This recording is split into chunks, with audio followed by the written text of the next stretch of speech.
Último bloque de Economía sin Corbata. Bienvenido, José Nathanson. Permítame. ¿Qué tal, Pablo? ¿Cómo vamos? Saludo. ¿Todo bien? Muy bien, muy bien. Bueno, otro de nuestros columnistas, otro columnista de este programa, José Nathanson. Hoy es tu debut. Exactamente. Estamos hablando de consumo. Vos lo vas a regionalizar. Sí. Vas a hablar del consumo en América Latina. Sí, vamos a tratar de pensar, Pablo, qué pasó con el consumo en América Latina en los últimos tiempos. Vos sabés que Argentina, contra lo que algunos creen, no es un país que flota en el aire. Argentina es un país que se inscribe dentro de una región que tiene algunas tendencias políticas, económicas, etcétera, que son comunes a los diferentes países. Estamos viendo, Pablo, en este momento un gráfico donde podemos ver la demanda de energía en América Latina. Uno dice, ¿cuál es el bien más básico de la economía? Bueno, no son ni los alimentos, no son ni los minerales, no son ni las zapatillas, no son ni los autos, es la energía. Miren cómo creció la energía según datos de la CEPAL en América Latina en los últimos años. La energía, el consumo de energía es una forma de medir, de ver, de estimar el consumo total de la economía. Pero vamos a ver también otras pautas de consumo en América Latina en los últimos años. Vamos a ver algunos ejemplos muy puntuales. Por ejemplo, ¿cuántos autos se vendieron en Uruguay antes y después de que asumiera el Frente Amplio? Es decir, antes y después de que Uruguay se sumara a la tendencia de giro a la izquierda de América Latina. Se vendían 3.058 autos en el 93, en el 2003 4.367 y ya en el 2010 se vendían 36.000 autos, un poquito menos en el 2003. Esto responde a la crisis financiera y al impacto de la crisis financiera que golpeó al consumo en América Latina. Pero vamos a ver también un caso que es muy dramático. Uno dice, bueno, autos se pueden vender más o menos, energía se puede vender más o menos.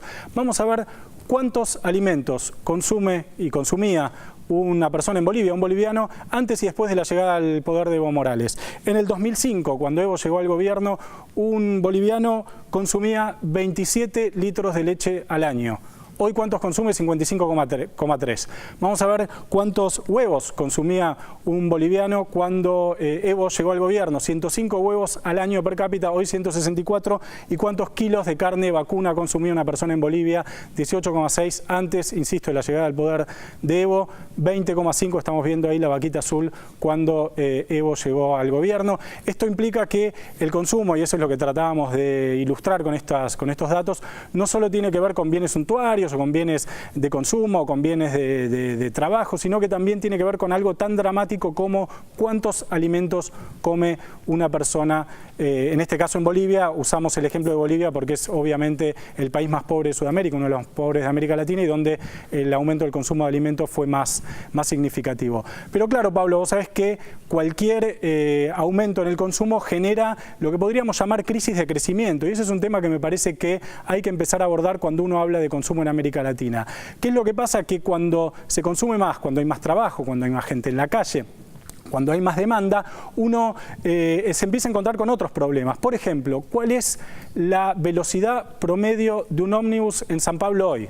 ¿Cuál es la velocidad promedio de un ómnibus en San Pablo hoy? 12 kilómetros por hora. Casi que te conviene moverte en bicicleta, digamos. Bueno, ¿qué pasó en Brasil? Pasó que aumentó el trabajo, que aumentó el consumo, que aumentó la producción, y esto hizo que Brasil enfrente, como muchas otras ciudades de América Latina, San Pablo en este caso, un problema tremendo de transporte público. Pero podríamos mencionar otros ejemplos. Podemos hablar, por ejemplo, de las inundaciones en Río en San Pablo, que estuvieron poniendo patas para arriba a la economía brasilera en el último tiempo. Podemos hablar también de la crisis de la vivienda, la crisis de acceso al suelo. Ustedes saben que, por ejemplo, aumentó de manera muy significativa la cantidad de asentamientos precarios de villas miseria, por ejemplo en la ciudad de Buenos Aires en los últimos tiempos. Bueno, esto tiene que ver con la dificultad de acceso al suelo y con el aumento del precio del metro cuadrado. Podemos hablar obviamente de los cortes de luz, que este verano, bueno, hubo algunos menos, pero que en general los veranos nos vuelven un poco locos a los porteños y a los habitantes de otras ciudades de Argentina. ¿Qué quiero decir con esto? Que el consumo genera también crisis de crecimiento. Y una idea muy chiquitita y muy rápida para terminar. Algunos creen que el consumo y que el aumento del consumo hizo que la gente viviera mucho mejor de la puerta de la casa hacia adentro, que esto es donde se ve de manera más clara los avances positivos de los últimos años en América Latina, en Argentina y en otros países. De la puerta de la casa para adentro. Ahora, de la puerta de la casa para afuera ya es otra historia. Ahí es cuando nos empezamos a encontrar con la crisis de los servicios públicos, que es algo que nos perjudica a todos y que también tiene que ver obviamente con la crisis de inseguridad, pero no solo de inseguridad, de transporte, de educación, de salud y demás, si uno piensa cuál es el desafío de América Latina en los próximos años, yo creo que es básicamente un tema de servicios públicos urbanos, y esto tiene que ver en parte con esta especie de crisis de crecimiento resultado del consumo del último tiempo. Excelente, José. ¿Se entendió más o menos? Quedó muy bueno, claro, sí. Gracias. No hay duda. Me quedé pensando en esto que decías, realmente en la deuda un poco. ¿Cuál es el desafío de América Latina para adelante? Me gustó mucho. Bienvenido. Bueno, Bienvenido, muchas gracias, José Pablo. Nathanson, Me alegro de Economía estar sin acá. Corbata. Le damos la bienvenida cuando estamos cerrando el programa. No me quiero ir sin pasar por acá. Por esta gran pantalla en la que hemos ido contando la cantidad de operaciones de la hora 12 durante esta hora que estuvimos haciendo el programa, la facturación. ¿Alguien sabe más o menos? ¿Alguien tomó apunte algo más o menos como Mirá, alumno de materia? A ver. Mirá, te cuento, por los números no redondo, exacto, pero más de 4 millones de pesos desde que empezamos el programa y vos mostraste por primera vez la pantalla, hicimos el programa, hasta ahora más de 4 millones de pesos es el ritmo al cual evoluciona el programa Hora 12 vinculado con el crédito al consumo. Muy bien, Dateri. Luquín, lo vi callado, me parece que no había... La próxima le damos otra chance prometo. con la pantalla. Gracias por acompañarnos, gracias a ustedes. Esto fue Economía sin Corbata. Nos vemos el lunes que viene. Chao. Afloja ese nudo que ahoga tus sueños, que impide que subas, que seas tu dueño. El nudo que corta la línea ascendente, conexión divina, corazón y mente. El nudo que aprieta sobre tu garganta, las ganas de un grito que ya no se aguantan.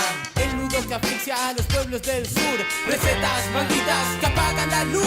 Tira esa corbata, en La Paz, en Caracas, en Atenas y en Chiapas. Tira esa corbata.